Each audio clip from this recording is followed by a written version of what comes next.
Halo semuanya, ketemu lagi ya. Hari ini kita masih mengerjakan soal untuk ujian tulis UGM tahun 2017 kode 714. Ini adalah video ketiga atau video terakhir untuk kode 714. Langsung aja. Nomor 48. Laju reaksi berbanding lurus dengan suhu reaksi. Ini benar banget ya. Lalu, semakin tinggi suhu reaksi, maka energi kinetik molekul semakin besar. Sampai sini masih benar. Sehingga dapat menurunkan energi aktivasi. Nah, kalau yang ini, pernyataan yang ini salah. Mengapa? Karena ketika energi kinetik itu semakin besar, bukan berarti energi aktivasinya turun. Tidak. Tetapi ketika energi kinetiknya semakin besar, dia akan semakin mudah untuk melampaui energi aktivasinya sehingga nanti terbentuk reaksi. Oke ya, penjelasannya seperti itu. Sehingga jawabannya ini ada benar, salah. Pilihan yang dipilih adalah yang C. 49. Pada reaksi berikut, HNO3 plus H2SO4 berubah menjadi NO2 plus HSO4 min dan H2O. Asam nitrat berperan sebagai basa. Nah, di sini disebutkan kalau asam nitrat berperan sebagai basa. Nah, kita lihat ya, untuk asam nitrat dari yang HNO3 dia berubah menjadi NO2+. Kira-kira spesies apa yang berubah atau hilang? Iya, spesies yang hilang ini adalah OH-. Ya kan? O-nya berubah dari jumlahnya 3 berubah menjadi 2.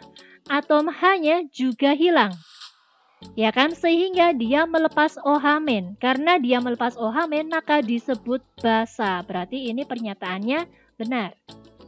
Lalu pernyataan yang kedua, pada reaksi tersebut asam nitrat menerima proton dari asam sulfat.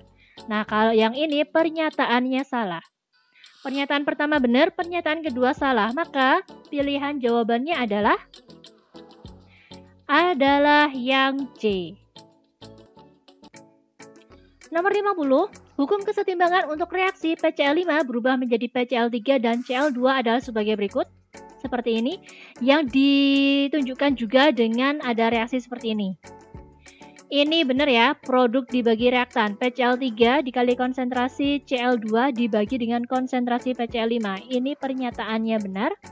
Lalu pernyataan yang kedua, PCl5 dan PCl3 memiliki geometri masing-masing trigonal bipiramida dan trigonal piramida. Oke ya, untuk PCl5 kita bisa menggambarkan ini ada P, 1, 2, 3, 4, 5. Ini Cl, Cl, Cl. Atom P, fosfor mengikat 5 Cl. Berarti dia memiliki bilangan koordinasi 5. Atau PEI-nya adalah 5 dan PEB-nya adalah 0. Maka bentuk molekulnya adalah trigonal bipiramida atau TBP. Ini trigonal bipiramida. Selanjutnya untuk PCl5 berarti ini P, dia ada 1 PEB dan dia mengikat 3. Ini ada Cl, Cl, Cl. Hati-hati jangan tertipu dengan gambar yang saya buat ya. Ini kita memiliki PEI-nya adalah 3, PEB punya 1, maka bilangan koordinasinya 4. Sehingga bentuk molekulnya adalah trigonal piramida. Oke ya, bisa membayangkan. Maka untuk pernyataan yang kedua ini juga benar. Nah, kira-kira antara pernyataan yang pertama dan pernyataan yang kedua memiliki hubungan atau tidak ya? Jawabannya tidak. Ini adalah benar-benar tidak berhubungan. Maka pilihan jawaban yang kita pilih adalah yang B. Oke, nomor 51. Jika ke dalam 100 ml NH3 0,2 m ditambahkan 100 ml larutan asam sulfat 0,1 m, maka pernyataan yang benar berikut ini adalah pernyataan yang pertama, pH larutan sebelum ditambahkan asam adalah 3 menlog 2. Berarti kita cek dulu ya. Yang pertama, sebelum ditambahkan asam, berarti yang kita lihat adalah NH3-nya. Maka konsentrasi OH- itu sama dengan akar Ka, oh ini Kb ya, karena ini adalah basa. Kb dikali dengan molaritas dari basa tersebut. Kb-nya ini adalah 2 kali 10 pangkat min 5. Lalu molaritasnya adalah 2 dikali 10 pangkat min 1. Ini kita memiliki akar 4 dikali 10 pangkat min 6. Hasilnya ini 2 dikali 10 pangkat min 3. Oke ya. Terus ini berarti nilai pH-nya sama dengan min, ini masih pOH ya. Ini pOH min log dari 2 kali 10 pangkat min 3. Ini hasilnya adalah 3 min log 2. Atau, karena yang ditanyakan adalah pH, berarti ini adalah 14 min 3 min log 2. 14 min 3 berarti adalah 11 plus log 2. Berarti yang ini salah. Ini salah. Lanjut, yang nomor 2.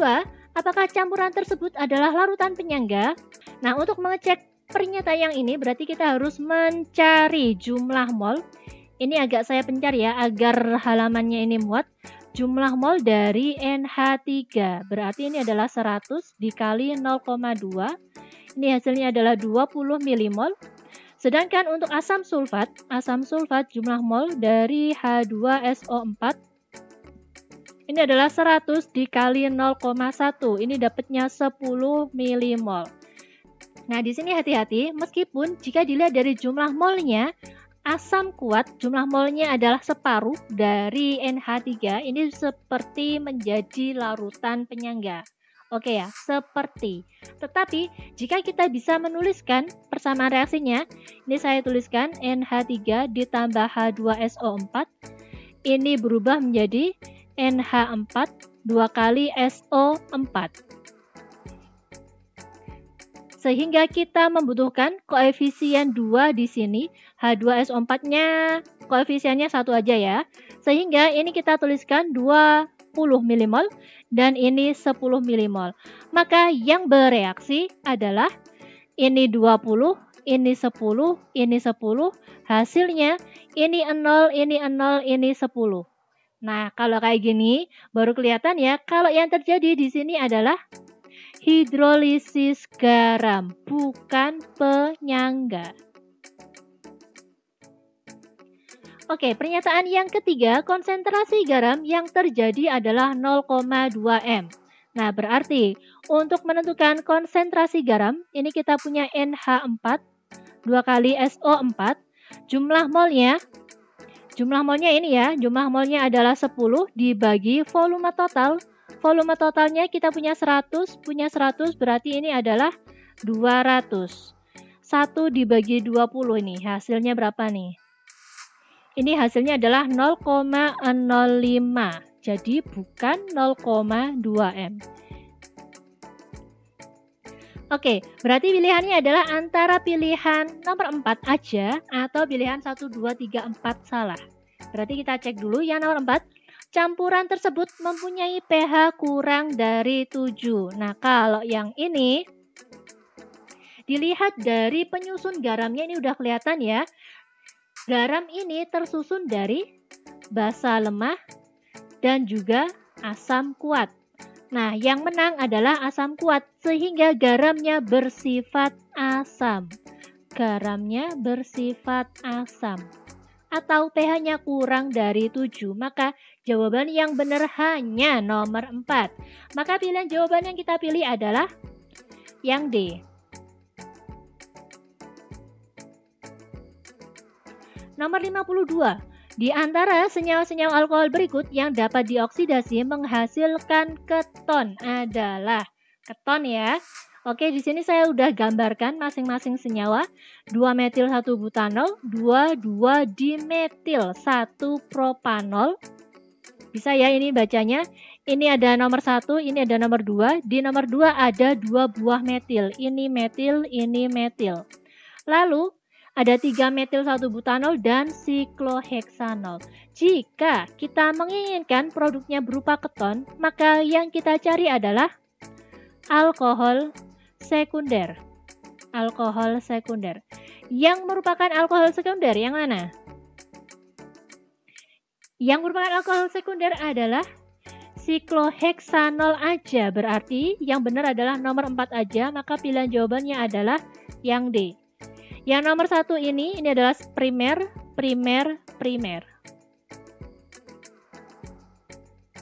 Nomor 53, jika atom dari unsur Y dapat membentuk ion Y2+, maka pernyataan yang benar untuk unsur X adalah nomor 53. Ini berarti dapat membentuk oksida logam. Ini benar, yaitu Y2+ bertemu dengan O2-, hasilnya adalah YO. Ini oksida ya, oksida logam. Terus termasuk logam golongan 2 atau logam transisi.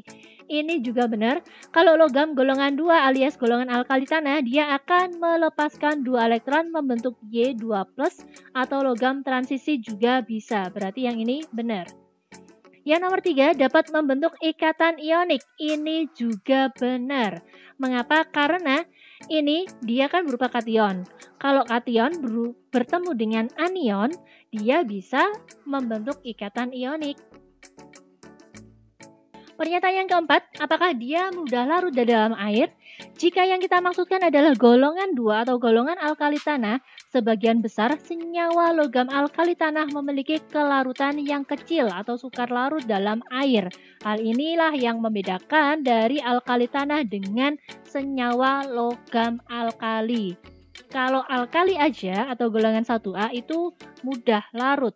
Tetapi kalau alkali tanah dia cenderung sukar larut. Maka pernyataan yang keempat itu salah ya. Maka jawaban yang benar hanya nomor 1, 2, dan 3. Maka pilihan jawabannya adalah yang A. Selanjutnya nomor 54. Jika 20 asam amino alanin, rumusnya seperti ini. Terpolimerisasi membentuk protein, maka pernyataan berikut yang benar adalah. Nah, kalau yang ini, jika kita memiliki alanin, seperti ini. Jika kita memiliki 2 buah alanin, dia akan menghasilkan polimer plus 1H2O. Sedangkan, jika kita memiliki 20 asam amino, maka yang terbentuk adalah 19 molekul air. Maka pernyataan yang pertama ini salah ya. Lalu pernyataan yang kedua, apakah alanin bersifat optis aktif? Nah, untuk menjadi optis aktif berarti kita membutuhkan atom C chiral atau atom C yang mengikat 4 gugus yang berbeda. 4 gugus yang berbeda. Gambar dari alanin itu sendiri bisa digambarkan seperti ini. Salah satu atom C-nya dia mengikat gugus yang berbeda, yaitu atom C yang ini. Oke ya, atom C yang ini adalah atom C chiral. Dia mengikat gugus NH2, CH3, lalu gugus H atau atom H aja, dan juga gugus karboksilat. Sehingga ini adalah atom C chiral ya. Berarti ini benar. Yang nomor 3, akan dihasilkan protein dengan berat molekul 1780. Nah, kalau yang ini, karena kita punya 20 asam amino, dia akan menghasilkan 19 molekul air ya. Berarti, MR-nya secara total bisa kita tuliskan 20 dikali. Nah, kalau yang ini, MR untuk satu buah alanin ini adalah 89. Tapi ini harus dikurangi dengan 19 molekul air. 19 dikali 18. Yang ini hasilnya 20 kali 89 itu adalah 1780 dikurangi 342. Hasilnya adalah 1438. Berarti yang ini juga salah. Selanjutnya, apakah dia akan terbentuk protein yang dapat diuji dengan reagen Buret? Nah, kalau kita memiliki asam amino bertemu dengan asam amino, maka polimernya ini adalah berupa protein. Dan protein itu akan memiliki hasil positif jika dia bertemu dengan reagen Buret. Maka pernyataan yang benar adalah nomor 2 dan 4. Pilihan jawaban yang kita pilih adalah yang C. Nah, ini yang nomor terakhir ya, nomor 55. Pada baterai mobil, arus listrik dihasilkan dari reaksi redoks. Pernyataan yang benar mengenai baterai mobil adalah Nah, kalau baterai mobil ini saya gambarkan seperti ini. Yang pertama, PbO2 bertindak sebagai katoda. Nah, kita lihat katoda di sini ini adalah PbO2 ya, berarti ini benar. Besarnya arus tergantung pada luas area elektroda. Nah, inilah yang menjelaskan mengapa aki mobil itu dibuat berupa lempengan dengan jumlah yang banyak. Karena semakin banyak, maka arusnya akan semakin besar sesuai dengan yang kita inginkan. Maka pernyataan yang kedua juga benar. Lalu yang nomor 3, apakah PbO bertindak sebagai anoda? Nah, kalau yang ini hati-hati ya, karena yang sebagai anoda itu adalah timbal aja, yaitu Pb aja. Tetapi di sini dituliskan PbO. Gimana nih? Ada beberapa yang bilang, ada yang mengatakan karena nomor 1 benar, nomor 2 benar, berarti nomor 3 benar. Karena ini adalah pilihan jawaban yang diberikan oleh Univ atau seleksi tersebut ya. Nomor pilihannya adalah 1, 2, 3 atau 1, 3, 2, 4 atau 4 gitu kan. Berarti kita anggap PbO ini yang dimaksud mungkin adalah PbO aja. Lalu yang nomor 4, H2SO4 berfungsi sebagai elektrolit. Nah, ini ya. Yang ini H2SO4 berfungsi sebagai elektrolit. Berarti ini benar. Pernyataan benar adalah 1, 2, 3, 4. Maka jawabannya adalah yang E. Oke, sampai di sini dulu penjelasan untuk UTUL UGM tahun 2017 kode 714. Ada banyak latihan soal dan pembahasannya di channel ini. Kalian bisa cek ya untuk playlistnya. Ada ujian-ujian dari universitas yang lainnya. Sampai ketemu di video selanjutnya. Terima kasih.